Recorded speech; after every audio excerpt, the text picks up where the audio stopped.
Primary শিক্ষক নিয়োগ নিয়ে এই মুহূর্তের কিছু গুরুত্বপূর্ণ আপডেট। কলকাতা হাইকোর্টে আজ প্রাথমিক নিয়োগের ক্ষেত্রে দুটি মামলার শুনানি ছিল। প্রথমত সিঙ্গেল বেঞ্চে বিচারপতি অভিজিৎ গাঙ্গুলি ইজলাসে 2014 প্রশ্নভুল মামলা নিয়ে, এছাড়াও ডিভিশন বেঞ্চে সুব্রত তালুকদার এবং সুপ্রতিম ভট্টাচার্যের বেঞ্চে 82 পাওয়া টেট উত্তীর্ণদের মামলা। তো এই মতো পরিস্থিতিতে ডিভিশন বেঞ্চে আজ দীর্ঘক্ষণ ধরে শুনানি হয়।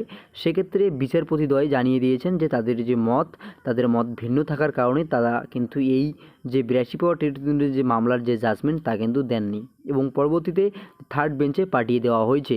সেক্ষেত্রে প্রধান বিচারপতি টি.এস.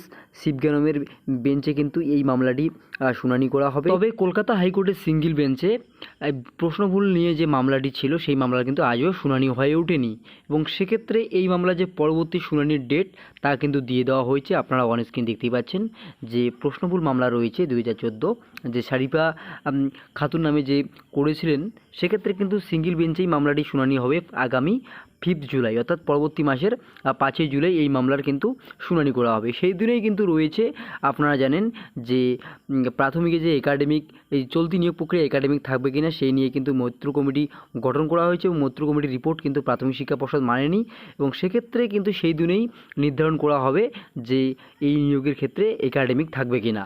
কাজেই আগামী 5 জুলাই কিন্তু প্রাথমিকে যে এই প্রশ্নভুল মামলা এবং একাডেমিক মামলা কলকাতা হাইকোর্টের সিঙ্গেল বেঞ্চে বিচারপতি অভিজিৎ গাঙ্গুলি ইজলাসে শুনানি হতে চলেছে। এছাড়াও আজকের যে শুনানি হয়েছিল ডিভিশন বেঞ্চে 82 পাওয়া টেট উত্তীর্ণদের, সেক্ষেত্রে কিন্তু বিচারপতি সুপ্রতিম ভট্টাচার্য জানিয়ে দিয়েছেন যে 82 পাওয়া প্রার্থীরা কিন্তু কোনোভাবেই টেট উত্তীর্ণ বলে গণ্য হতে পারে না। তার মতে 82.5 অর্থাৎ 83 নাম্বার পেলে টেট উত্তীর্ণ বলে গণ্য করা হবে, এমনই কিন্তু মন্তব্য করেন বিচারপতি সুপ্রতিম ভট্টাচার্য। তবে এই মামলা যে পরবর্তী ডেট তা কিন্তু এখনও জানানো হয়নি।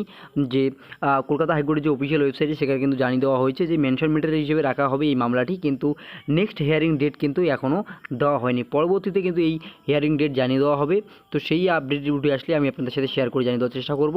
তো ভিডিওটি ইনফরমেটিভ মনে হলে অবশ্যই লাইক করে দেবেন, শেয়ার করে সবাইকে জানিয়ে দেবেন এবং পরবর্তী আপডেটগুলি পেতে অবশ্যই চ্যানেলটিকে সাবস্ক্রাইব করে জুড়ে থাকবেন। ধন্যবাদ।